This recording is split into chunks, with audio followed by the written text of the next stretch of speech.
Jumat rahimakumullah. Kemarin kita baru memperingati hari libur peringatan Isra dan Mi'raj Nabi Muhammad sallallahu alaihi wasallam 1445 Hijriah. Dari sekian banyak hikmah Isra dan Mi'raj yang disampaikan para ulama, di dalam surah Al-Isra ayat yang pertama Allah Subhanahu wa taala berfirman, Subhanalladzi minal masjidil harami ilal masjidil aqsa. Maha suci Allah yang telah memperjalankan hambanya Muhammad pada suatu malam dari Masjidil Haram ke Masjidil Aqsa. Para ulama mencoba mentadabburi ayat ini ketika Allah memilih kalimat dari Masjidil Haram ke Masjidil Aqsa. Allah tidak menggunakan kalimat dari Makkah ke Palestina, tapi Allah menggunakan kalimat dari masjid menuju masjid. Hikmah yang bisa kita ambil, Allah Subhanahu wa taala mengirim pesan kepada kita betapa pentingnya masjid dalam kehidupan umat, sehingga ketika Nabi sallallahu alaihi wasallam hijrah dari Makkah ke Madinah sampai di kota Kuba, yang pertama dibangun Nabi sallallahu alaihi wasallam adalah Masjid Kuba. Ketika Nabi sampai di Yasrib pada saat itu dan sekarang menjadi kota Madinah, Nabi bukan rumahnya, bukan kantornya, bukan pasar, tapi yang pertama dibangun Nabi adalah masjid yang sekarang menjadi kebanggaan umat Islam, yaitu Masjid Nabawi di kota Madinah Al-Munawwarah. Maka oleh karena itu hikmah pertama yang bisa kita ambil dari peringatan Isra dan Mi'raj adalah mari kita makmurkan masjid dengan melaksanakan salat berjamaah, dan tentunya kita wujudkan masjid kita yang sejahtera, masjid kita yang nyaman, karena dengan masjid yang nyaman tentu akan memancing orang untuk lebih khusyuk dalam beribadah. Nabi sallallahu alaihi wasallam mengingatkan, man bana masjidan banallahu lahu baitan fil jannah. Siapa yang ikut serta membangun masjid, punya andil baik dengan hartanya, baik dengan tenaganya, dengan apapun biasa dia ikut membangun masjid, maka Allah Subhanahu wa taala berjanji akan memberikan kepada kita sebuah rumah nanti di dalam surganya Allah Subhanahu wa taala. Masjid Raya Al-Ikhlas yang sedang kita berada di dalamnya, yang kita sedang berada melaksanakan salat Jumat, maka pada hari ini kita lihat sedang dalam tahap renovasi. Kita berdoa kepada Allah Subhanahu wa taala sebagaimana Masjid Nabawi yang dibangun Nabi yang pada hari ini menjadi sebuah masjid kebanggaan. Semoga masjid ini juga cepat terrealisasi renovasinya. Kita berjuang sehingga masjid ini juga suatu saat menjadi masjid kebanggaan kita umat Islam Labuhan Batu. Kita makmurkan dengan salat berjamaah. Kita jadikan masjid ini menjadi masjid yang benar-benar makmur dengan berbagai kegiatan keagamaan yang dengan moto memakmurkan dan dimakmurkan masjid.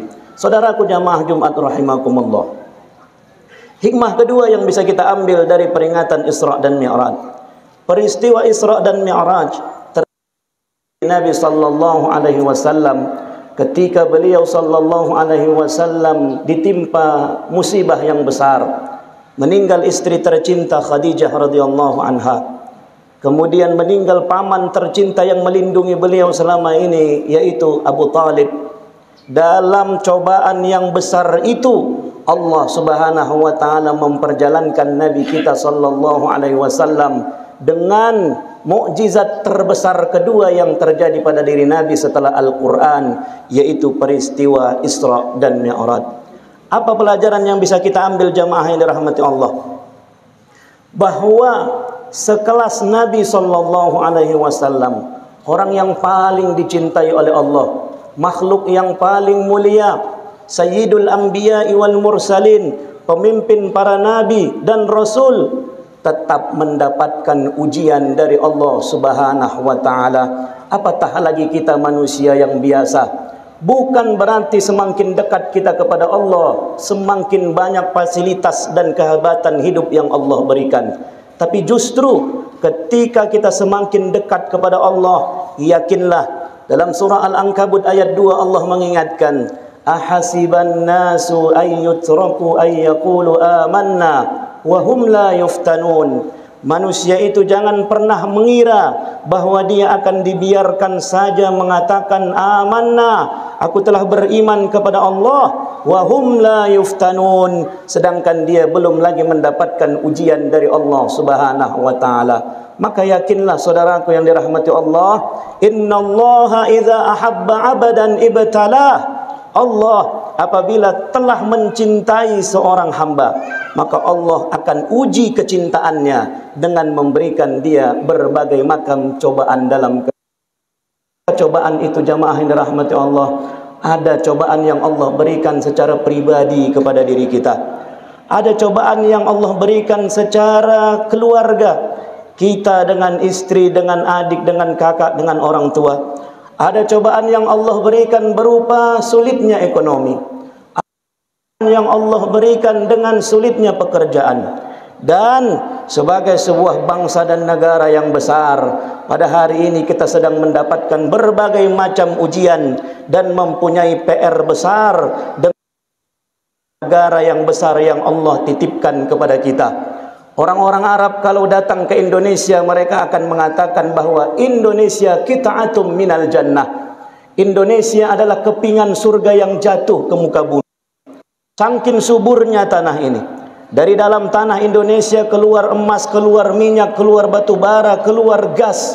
Dari atas bumi Indonesia, negara kita adalah negara yang dilintasi oleh garis khatulistiwa, subur. Tidak tumbuh di negara yang kita cintai ini. Laut kita luas sehingga kemungkinan untuk kaya dari maritim sangat besar. Tetapi dengan PR yang ada pada hari ini, negara yang begitu makmur sumber daya alamnya, kita mempunyai PR besar tentang pendidikan, tentang sosial budaya, dengan berbagai macam PR yang kita miliki sebagai sebuah bangsa dan negara. Oleh karena itu, insya 14 Februari 2024 kita akan melakukan pemilihan, mulai dari pemilihan wakil kita di kabupaten, provinsi, di pusat dan di daerah, dan kemudian kita akan memilih pemimpin kita untuk 5 tahun yang akan datang. Oleh karena itu Allah mengingatkan kepada kita, innallaha la yughayyiru ma biqaumin hatta yughayyiru ma bi anfusihim. Allah mengubah nasib suatu kaum sehingga kaum itu mau merubah dirinya sendiri. Maka oleh karena itu jamaah yang dirahmati Allah, kesempatan pemilu adalah kesempatan untuk menentukan dan memilih siapa wakil kita yang terbaik untuk menyuarakan aspirasi kita di DPR dan DPRD. Kemudian pemimpin yang akan kita pilih, kita doakan adalah pemimpin yang Allah berikan kepada kita dengan doa yang kita kumandangkan, Allahumma rzuqna imaman adila. Ya Allah, berikan kami pemimpin yang adil, wala tusallid alaina bidzunubina man la yakhafuka wa la yarhamna. Jangan berikan kami pemimpin yang Engkau berikan kami pemimpin yang tidak takut kepadamu dan tidak sayang kepada kami. Oleh karena itu, mari kita jaga kondisivitas, keamanan, ketertiban, tidak menyebarkan berita-berita bohong yang sehingga bisa memancing kerusuhan di tengah-tengah kita umat. Mari kita jadikan pemilu 14 Februari 2024 nanti adalah pemilu yang damai, pemilu yang nanti akan menghasilkan wakil rakyat yang adil, wakil rakyat yang benar-benar memperjuangkan suara rakyat. Dan kita mohonkan kepada Allah, kiranya Allah takdirkan, Allah berikan kepada kita pemimpin yang peduli kepada bangsa dan negara. Rasulullah sallallahu alaihi wasallam ketika meninggalkan kota Makkah, beliau melihat dari jauh kota Makkah, dari atas bukit-bukit kota Makkah, dan mengatakan, kalau bukan karena kaumku mengusirku, aku tidak akan pernah meninggalkanmu wahai kota Makkah. Ini menunjukkan betapa cintanya beliau kepada kampung halaman, betapa cintanya beliau kepada negaranya. Dan sehingga itu para ulama kita mengeluarkan sebuah kalimat, hubbul watan minal iman. Bukan hadis, tetapi perkataan dari Imam Hasyim Asy'ari, pendiri Nahdlatul Ulama. Beliau mengatakan, cinta tanah air, cinta negara adalah sebagian dari tanda keimanan kita kepada Allah Subhanahu wa taala. Semoga hikmah Isra dan Mi'raj dengan memakmurkan masjid, kemudian dengan melewati berbagai macam cobaan hidup. Ya, cobaan hidup secara pribadi, mulai dari masalah ekonomi, keluarga, pekerjaan, sehingga permasalahan hidup sebagai sebuah bangsa dan negara bisa kita lalui dengan sebaik-baiknya, dan kita lalui pemilu 14 Februari 2024 dengan damai, dengan tertib, sehingga Allah turunkan rahmat dan keberkahan kepada kita, insyaallah. Barakallahu li wa lakum fil Qur'anil azim, ونفعني وإياكم بما فيه من الآيات والذكر الحكيم. أقول قولي هذا وأستغفر الله لي ولكم ولسائر المسلمين والمسلمات فاستغفروه إنه هو الغفور الرحيم.